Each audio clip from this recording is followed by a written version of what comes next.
It's great to be here. It's my first time in Tirana, and I really like the city. I really enjoyed it yesterday. I was walking down.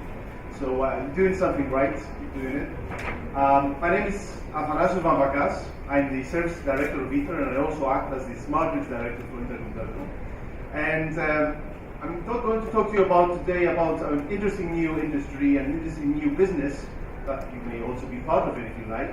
And before I start, I'd like to tell a joke, a little story that will help you understand a little bit more about what we're going to talk today. So there's this room and there's two guys talking. And one of them is an IT guy and the other guy is a telco guy. And they're discussing who's doing the best for the society, right? So the IT guy says, my solutions, my software is the best. I can do a lot of things for our customers, provide them solutions, applications. And the telco guy says, what are you talking about? If it wasn't for me, you won't be able, my infrastructure, you won't be able to exchange data between the systems, you'll be useless. And I provide to the users a lot of information, they talk to each other. So in the back of the corner, this guy and he's laughing. So two of them turn around and say, why are you laughing? And he picks up his hand and he presses a button and he turns off everything. And he says, I'm the energy guy. So you understand that energy supports everything. And during this discussion, I would like to talk to you a little bit more about what's happening. So Intercom Telecom, we're here for 15 years. We're celebrating our 15 years here in Albania. And what we don't maybe know is ITER is part of Intercom Telecom for about a year now. We're a specialized company in the energy services. We started our business in 2006 as a very small company. And today, actually, what we're doing is we're traveling all over the world to all of the customers of Intercom. 70 subsidiaries all over the world. I like to say that I actually live inside a plane. And we talk to customers all over, trying to understand what the problems are, what's happening, what's the market issues. And it turns out that we are in a very interesting time of history. And I would like to ask you a question. Do you know how much is the cost of 1 barrel of crude oil today? Does anybody know? $50. It's $47. And how much was it 2 months ago? It was 36. How much was it 1 year ago? So we're having this huge yo-yo effect in the energy. Now think of it. This crude oil does everything. It moves everything in the industry. And it's really shaping the way what we're doing today. And you have countries like the Kingdom of Saudi Arabia, which was very active in producing oil and supporting this economy, and it's shifting. It's saying, I won't depend on oil anymore, I will do other things, I will depend on digital transformation and have a new plan. So it's very interesting times. So a little bit about ITER. I said before, we're from 2006, we focused on smart grids, renewables, electric mobility, LED lighting, energy efficiency, anything that has to do with this industry. So energy as a service. What does that mean? Well, first of all, you have to think that everything that's going on around today, everything that's supporting users today to have a better life, is either being produced with the support of energy or uses energy for its application. So it could be an IoT application somewhere in the field recording, humidity, something. It needs energy to support it. Cars. You're going to see a huge shift in how cars are being used today. Tesla, maybe you've heard of it. It's becoming very big, electric mobility all over the world.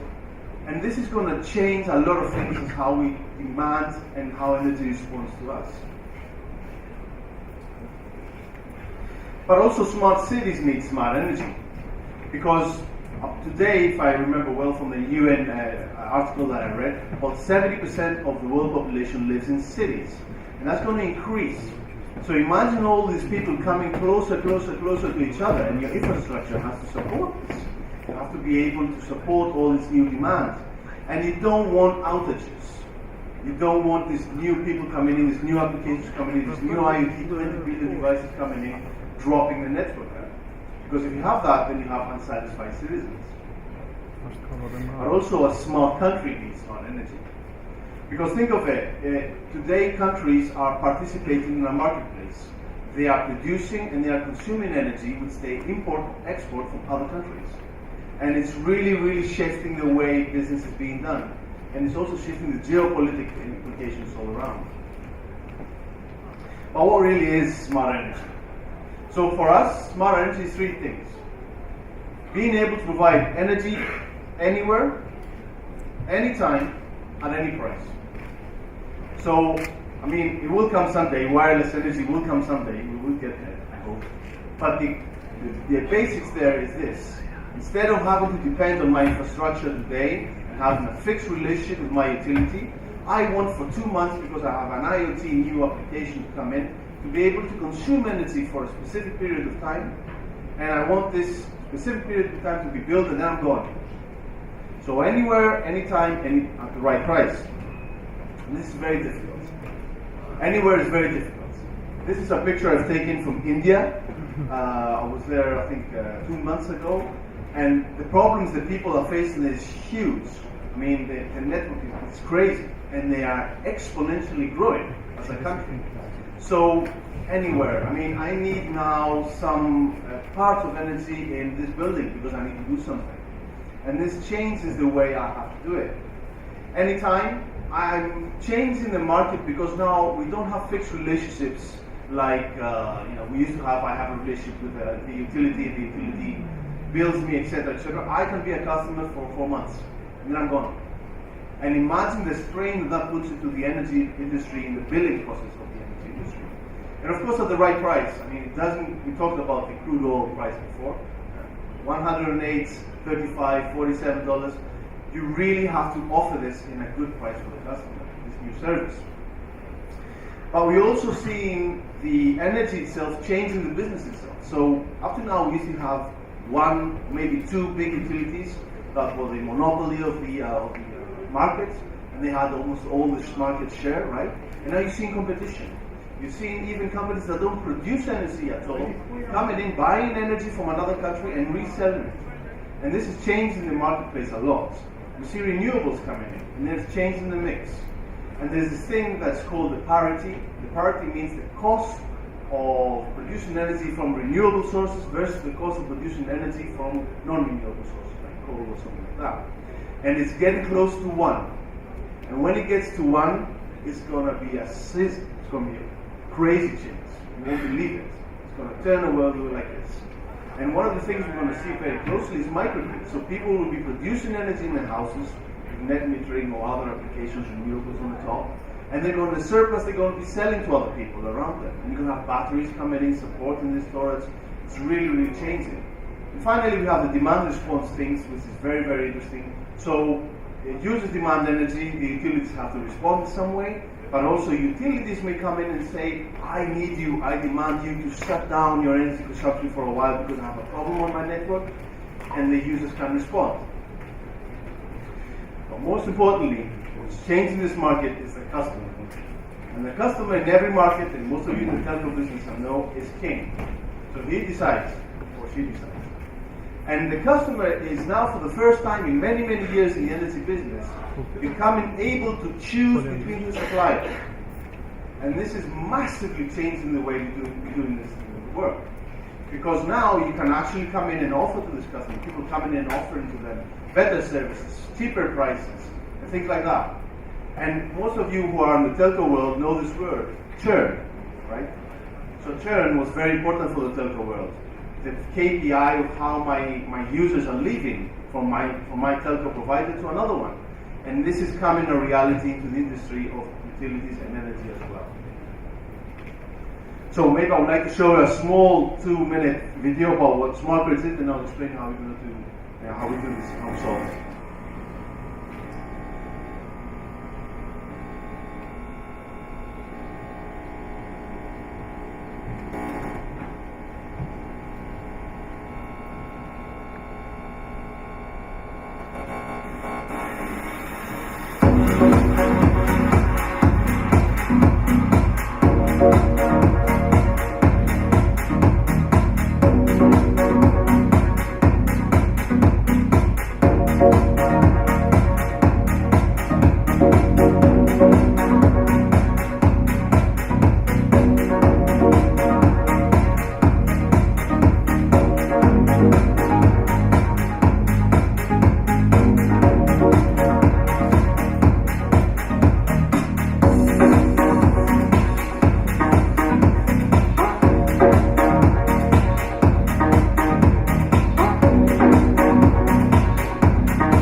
So, you saw a little video about what's happening and what this new technology is allowing us, the smart grid is allowing us. But the idea why I'm talking to you here, because most of you may already know what a smart grid is a new trend which is called smart grids as a service. And the problem was, that utilities have now to make huge investments in order to implement a smart grid infrastructure of their own. The network, the communication, the infrastructure, the smart meters, everything. Now the idea is that a utility or a third-party provider, could be a telco company or somebody else, comes in, does the investment by themselves, puts all the metering infrastructure, as you see on the left, records all this data, transfers over the communication network, and then provides this data to utilities or to the end customers itself. So a utility by itself does not need to do the service. I mean, in the energy business, a utility doesn't need to know IT or telco, right? Remember the first joke. But we know it. So we can do this work for them, and we can create all these value services. And in order to do this, smart meters are playing a central stage in this new trend.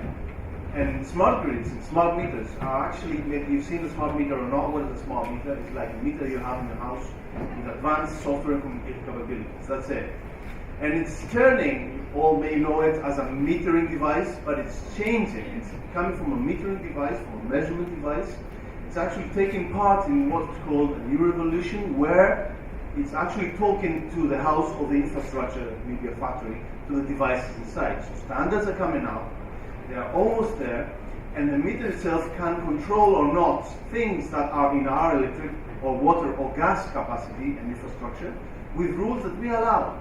That means that the utility or the managed service can send a command to the meter, the user can be informed, it says, yes, I agree to shut down my, electricity fans or some refrigerators I have because I don't have any products in there, and you will give me a better price. And of course, you need a smart grid to do that very quickly. What's a smart grid? You have the meters, you have the communication infrastructure, the system that reads and stores the data, does analytics, big data analytics, as we're going to see in a moment. So how do we, as Intercom Telecom, help? Or what do we do? Well, of course, we are very, very strongly involved in projects itself, the smart grid projects. We've done a lot of these things. Recently, we just delivered a 60,000 CNI high volume, low volume customer segment metering project. It's very, very difficult because it's all over the country. But also we use our technology itself, like our UniMS system that was, you may know it, it's very, very, very well known in the telco business for controlling and supporting network elements. And we've taken this to control and support metering elements. So it's taking part of our AMR process. And of course our billing suite is our ingenious platform for utilities that allows clever billing. Remember in the beginning I told you that the customer is king now. So he wants to come in and for a few months maybe be your customer and then leave. You must be able to support this kind of billing process inside your systems. And very, very interesting what's happening in this market, very, very clever, is the big data analytics, because it's a huge amount of data, right? So imagine all of Albania sometime. Very recently you will have meters and these are recording what the user is doing. Security is very important there. Data protection is very important there. And then somehow you want to say, who is my best customer in this segment? Who are my best customers? Are they supermarkets? Are they people in the houses? What time? Etc. etc. So, exactly 15 minutes. Are you ready? We hope you will be, and we would like to join you in this trip. Thank you very much.